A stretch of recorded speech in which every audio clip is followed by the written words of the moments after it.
Hi everyone, स्वागत है आपके अपने चैनल सरकारी नौकरी में। 4500 जूनियर अध्यापकों की वैकेंसी का एक शासनादेश जारी कर दिया गया है। अब यह शासनादेश कब शासन के स्तर से जारी होगा और यह वैकेंसी में बदल जाएगा। फिलहाल शासनादेश ही केवल जारी हुआ है और इस बात का जारी हुआ है कि वैकेंसी को निकाला जाए, कितनी वैकेंसी निकाला जाए, इसके पहले ही इस पर बात काफ़ी समय पहले ही हो चुकी है। साल भर से ये वैकेंसी अब तब निकलने को तैयार थी लेकिन नहीं निकल पा रही थी। फिलहाल 4500 वैकेंसी निकलने को पूरी तरह से तैयार है।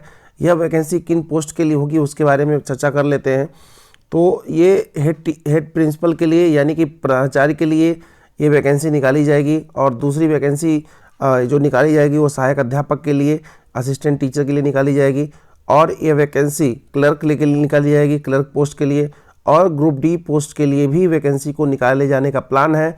बात करें हेड प्रिंसिपल के लिए, क्या वैकेंसी के लिए आपके पास क्वालिफिकेशन होना चाहिए। इसके पहले तो प्रिंसिपल वही बनता था जो 5 साल तक लगातार अध्यापक रहा हो और प्रिंसिपल के पोस्ट के लिए अप्लाई करता था और वह प्रिंसिपल बन जाता था। लेकिन अभी फ़िलहाल इस पर परीक्षा कराने की मांग की जा रही है कि अब की इस पर परीक्षा कराया जाए और वही लोग प्रिंसिपल बन पाए।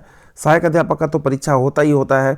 2013 में वही गणित विज्ञान के शिक्षक का जो पोस्ट निकला था, उसके बाद से 8 साइज का तो अभी पोस्ट ही नहीं निकला कि जो 8 साइज पढ़ा हुआ है, बीए वगैरह किया हुआ है या जिन्होंने बीएससी नहीं किया हुआ है वो लोग भी भर सकें, इसका कोई फॉर्म नहीं निकला था। तो फिलहाल 4500 वैकेंसी बहुत कम होती है उत्तर प्रदेश में जूनियर के लिए, जहाँ पर कोई वैकेंसी निकलती ही नहीं। बात करें अगर क्लर्क की भी कुछ वैकेंसी निकाली ही जाएगी।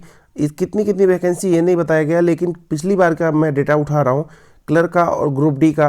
ग्रुप डी क्लर्क की बात करें, क्लर्क में आपके पास क्या क्वालिफिकेशन होनी चाहिए। असिस्टेंट टीचर में आपको पता ही होगा बीएड होना चाहिए। फिलहाल बीटीसी को भी इस बार मांग इसमें थी, काफ़ी समय पहले से ही बीटीसी डीएलएड का दिया जाए, तो बीटीसी को इसमें शायद मौका दिया जाएगा। आपकी जब जीओ आएगा यानी कि जब नोटिफिकेशन आएगा उसमें आपको कंफर्म पता चलेगा। वैसे आप मान के चलिए कि बीटीसी को इसमें मौका मिल जाएगा। जो लोग 6 से 8 तक का टेट पास होंगे, चाहे वो सीटेट पास होंगे, चाहे वो बीएड के अभ्यर्थी हों या बीटीसी के, तो उन्हें इसमें मौका मिल जाएगा। क्लर्क लेवल के लिए बात करें तो इंटर पे और प्लस आपके पास टाइपिंग का नॉलेज होना चाहिए, हिंदी इंग्लिश का। और ग्रुप डी के लिए वहीं आपके पास हाई स्कूल कक्षा 8 से लेकर के हाई स्कूल तक के क्वालिफिकेशन आपसे मांगे जा सकते हैं। तो फिलहाल अभी क्लर्क और ग्रुप डी का यहाँ कोई डिटेल्स नहीं दिया है, लेकिन पिछली बार जो वैकेंसी आने वाली थी उसमें सारा चीज़ लिखा था, तो शायद इस बार भी वही चीज़ लिखा हो, क्योंकि बस वैकेंसी का जो समय था वो बदला है। तब निकलने वाला था, अब निकलने वाला है। बाकी और कुछ इसमें कोई परिवर्तन नहीं किए गए हैं। सीटों की संख्या जितनी थी अभी भी उतनी ही दिखाई दे रही है, क्योंकि सीटों की संख्या भी नहीं लिखी हुई है और कोई परिवर्तन नहीं है। तो इससे अंदाज़ा लगाया जा रहा है कि 4500 के आसपास ही वैकेंसी निकालने वाले हैं। तो उन सभी अभ्यर्थियों के लिए बहुत ही अच्छी खबर है जो लोग जूनियर हाई स्कूल की भर्ती का इंतज़ार कर रहे थे। और वहीं बात करें इसके कुछ और भी डिटेल्स हैं, यहाँ आप देख सकते हैं जो नियम पहले क्या थे, अभी क्या नियम लगाए जा रहे हैं, उस पर लागू क्या किए जा रहे हैं प्रधान अध्यापक पद के लिए और प्रधानाध्यापक पद के लिए तब क्या थे। तो सारे इसमें डिटेल्स लिखे हुए हैं। वैसे फ़िलहाल और भी ज़्यादा डिटेल्स तब पता चल पाएगा जब तक जो जियो है नोटिफिकेशन जब तक जारी नहीं होगा तब तक कुछ विशेष पता नहीं चल पाएगा, जब तक कि इसका जियो जारी नहीं हो जाता। तो जियो जारी होने की प्रतीक्षा करेंगे। एक और शासनादेश जारी हो गया 69,000 शिक्षक भर्ती में। जो नवनियुक्त शिक्षक हैं जो फर्स्ट काउंसलिंग से गए हैं, सेकंड काउंसलिंग वालों का तो नहीं अभी, लेकिन फर्स्ट काउंसलिंग वालों की सैलरी अभी नहीं आई थी। ऐसा माना जा रहा था कि यह सैलरी जनवरी के आसपास आएगी, तो जनवरी आने ही वाला है, कितना दिन बचा ही हुआ है।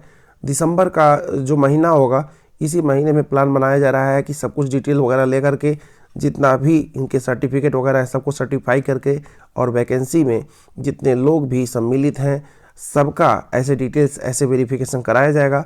तो फर्स्ट राउंड के काउंसलिंग वाले अभ्यर्थियों को सैलरी देने का प्लान बन गया। एक शासनादेश जारी हो गया। आप देख सकते हैं कि नियुक्त जितने अध्यापक हैं, सहायक अध्यापक वेतन भुगतान के संबंध में शासनादेश जारी किया गया है। तो उन अभ्यर्थियों के लिए भी काफ़ी खुशखबरी है जो इस समय अपना पैसा लगा कर जा रहे हैं। फिलहाल उनको कि अभी किसी तरह की कोई सैलरी नहीं मिल रही थी, तो उनको सैलरी मिल जाएगी। इधर 4500 वैकेंसी भी आ जाएगी।